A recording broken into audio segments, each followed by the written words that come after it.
Meditations by Marcus Aurelius, Book 9. Injustice is a kind of blasphemy. Nature designed rational beings for each other's sake, to help, not harm one another as they deserve. To transgress its will, then it's to blaspheme against the oldest of the gods. And to lie to blaspheme against it too, because nature means that the nature of what which is, and that which is that which is the case, are closely linked, so that nature is synonymous with truth, the source of all true things. To lie deliberately is to blaspheme. The liar commits deceit and does injustice, and likewise to lie without realizing it, because the involuntary liar disrupts the harmony of nature, its order. He is in conflict with the way the world is structured, as anyone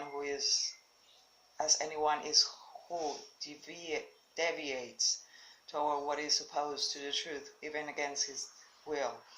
Nature gave him the resources to distinguish between true and false, and he neglected them, and now can't tell the difference.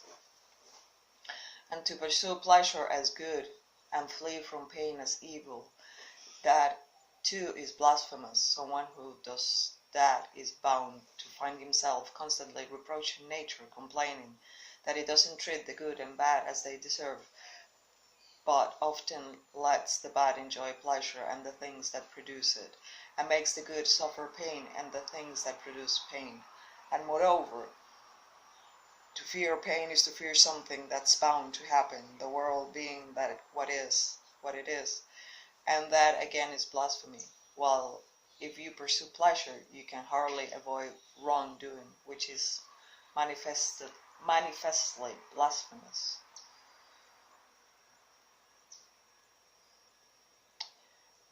While you pursue pleasure, you can hardly avoid wrongdoing, which is manifestly blasphemous. Some things nature is indifferent to. If it privileged one over the other, it will hardly have created both. And if we want to follow nature, to be of one mind with it, we need to share its indifference, to privilege pleasure over pain, life over death. Fame over anonymity is clearly blasphemous. Nature certainly doesn't. And when I say nature is indifferent to them, I mean that they happen indifferently at different times to the things that exist and the things that come into being after them through some ancient decree of providence, the decree by which from some initial starting point it embarked on the creation that we know, by laying down the principles of what was to come and determining the generative forces, existence and change and their successive stages. Generative. Real good luck will be to abandon life without ever encountering dishonesty or hypocrisy or self-indulgence or pride. But the next best voyage is to die when you have had enough. Or are you determined to lie down with evil? Hasn't experience even taught you that, to avoid it like the plague? Because it is a plague, a mental cancer, worse than anything caused by tainted air or an unhealthy climate. Diseases like that can only threaten your life. This one attacks your humanity. Don't look down on death, but welcome it. It too is one of the things required by nature, like youth and old age, like growth and maturity, like a new set of teeth, a beard, the first gray hair, like sex and pregnancy and childbirth, like all the other physical changes that each stage of life, our dissolution is no difference. So this is how a thoughtful person should await death, not with indifference, not with impatience, not with disdain, but simply viewing it as one of the things that happen to us. Now you anticipate the child's emerge from its mother's womb. That's how you should await the hour when your soul will emerge from its compartment.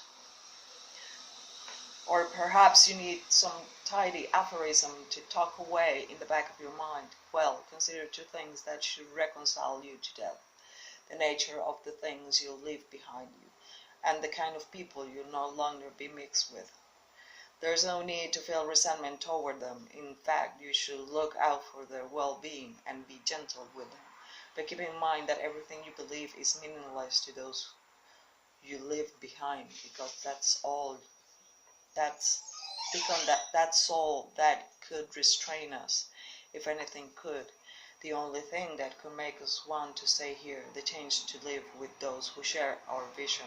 But now, look how tiring it is. Oh my God, indeed, this cacophony we live in, enough to make you say to death, come quickly before I start to forget myself like them. To do harm is to do yourself harm.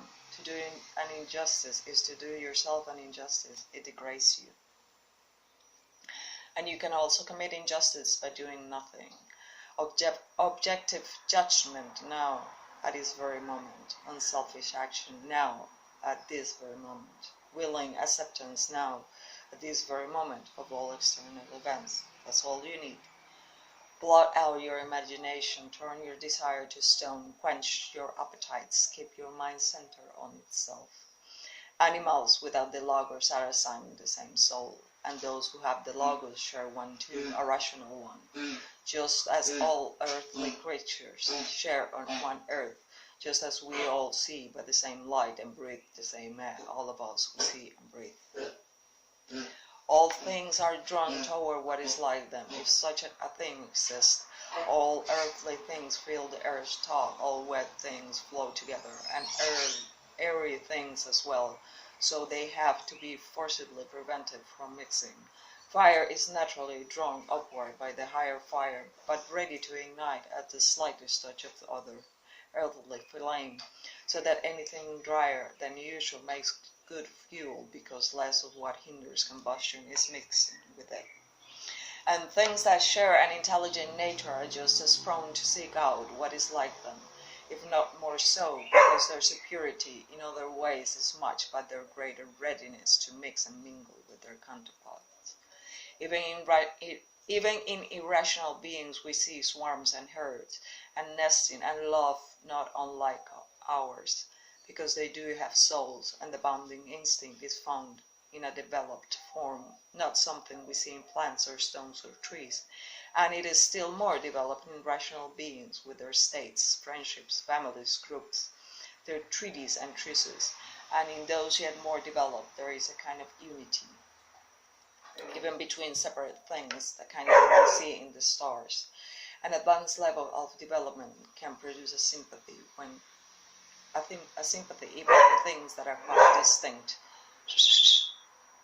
But look how things are now. The rational things are the only ones that have lost that sense of attraction, of convergence.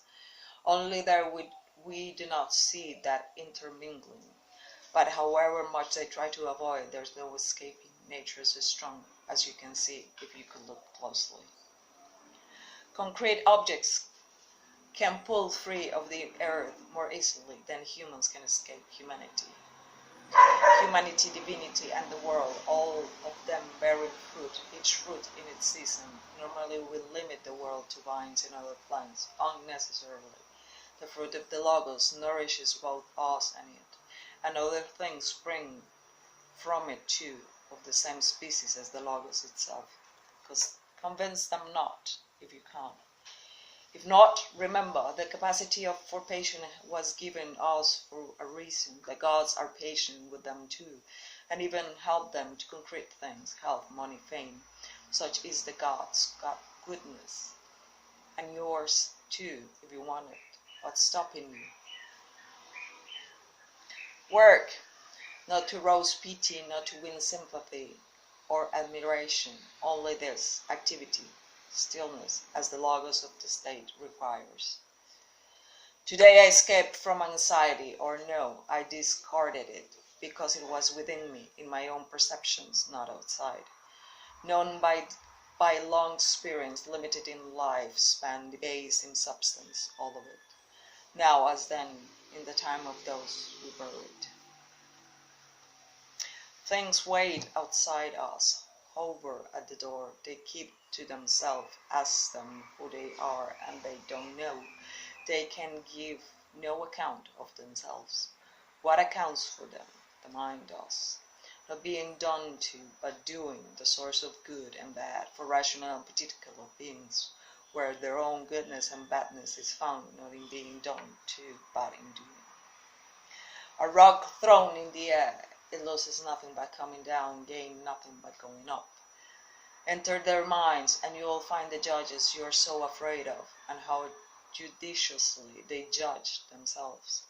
Everything in flux, and you too will alter in the world and perish, and the world as well. Leave other people's mistakes where they lie. When we cease from activity or follow a thought to its conclusion, it's a kind of death, and it doesn't harm us. Think about your life, childhood, boyhood, youth, old age, every transformation, a kind of dying. Was that so terrible? Think about life with your grandfather, your mother, your adopted father. Realize how many other deaths and transformations and endings there have been, and ask yourself, was that so terrible? Then neither will the close of your life be its ending and transformation. Go straight to the seat of intelligence, your own, the world's, your neighbors, your own, to ground it in justice. To ground it in justice. The world's, to remind yourself what it is that you're part of. Your neighbors, to distinguish ignorance from calculation and recognize it as like yours.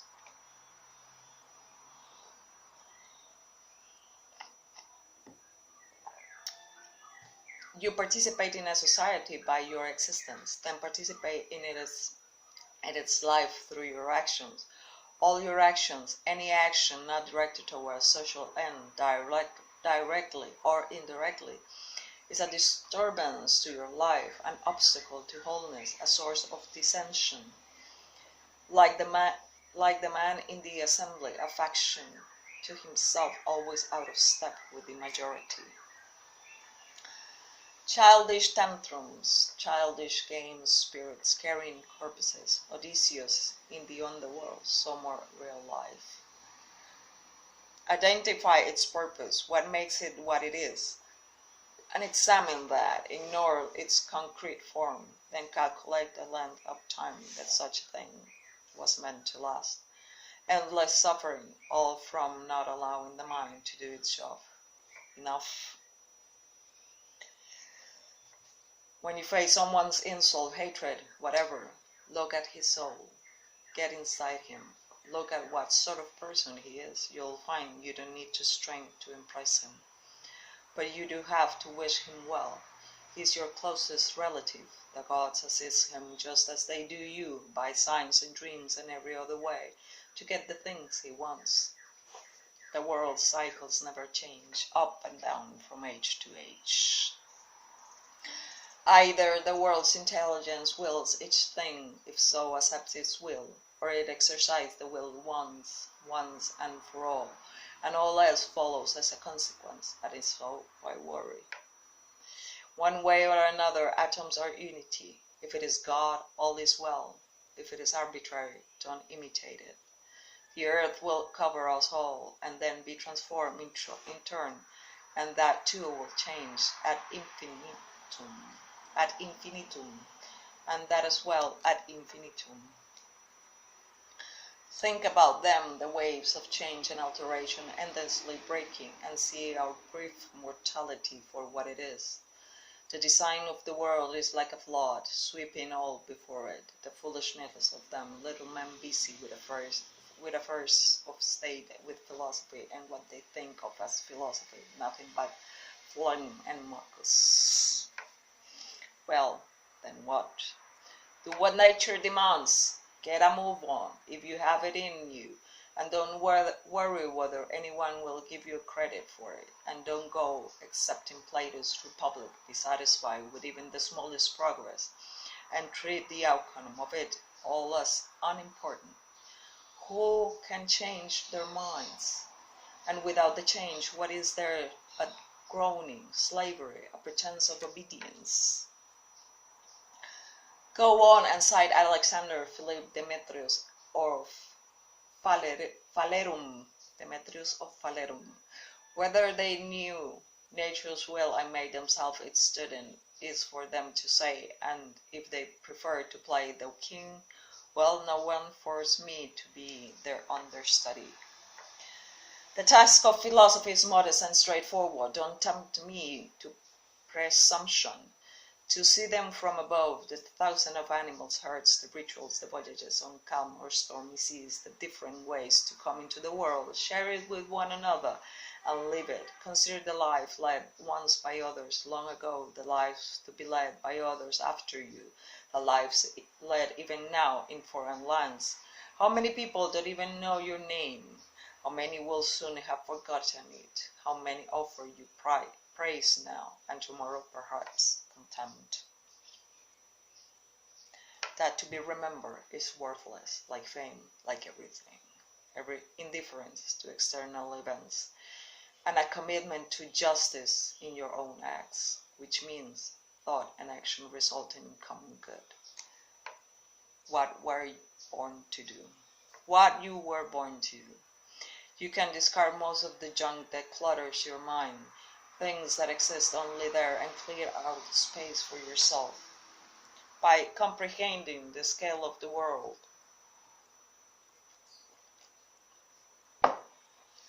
by contemplating infinite time, by thinking of the speed with which things change each part of everything, the narrow space between our birth and death, the infinite times before the equal unbounded time that follows.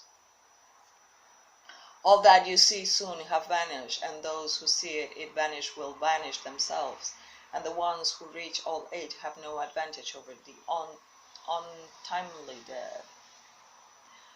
What their minds are like, what they work at, what evokes their love and admiration.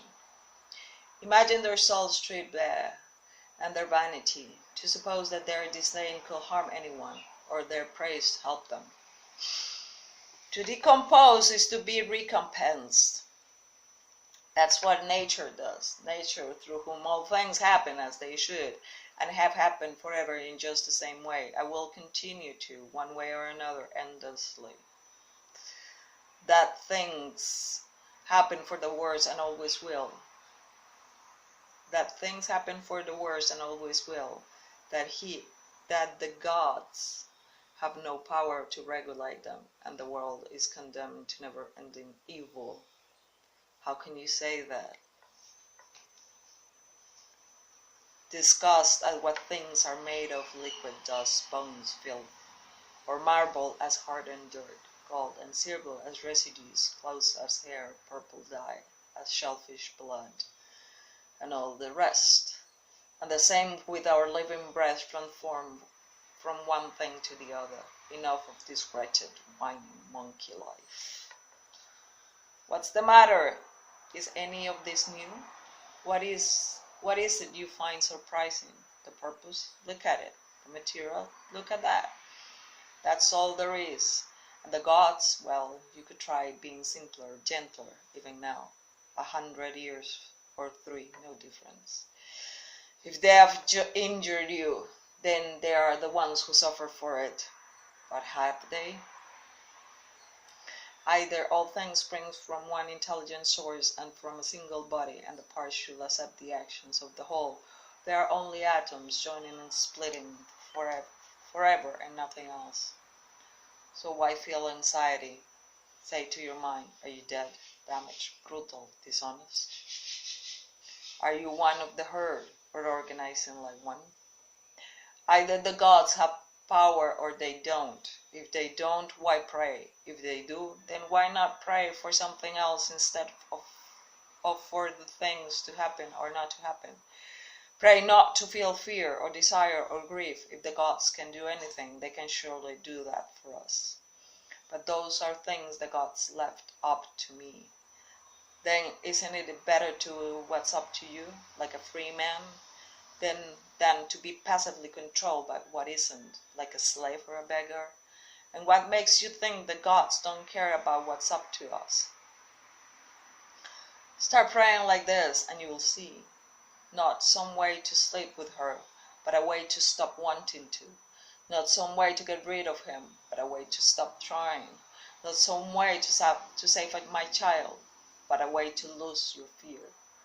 Redirect your prayers like that and watch what happens.